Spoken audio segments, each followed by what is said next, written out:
কান কান তুই কান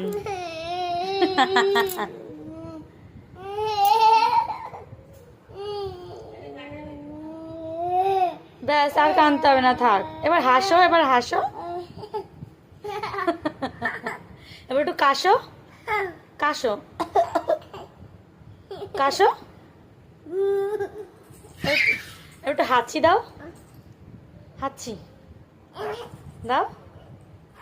বুনু কেমন করে কাঁদছিল পাশে বাড়ি? বুনু বাবা কেমন করে কাঁদছিল? বুনু কেমন করে কাঁদছিল?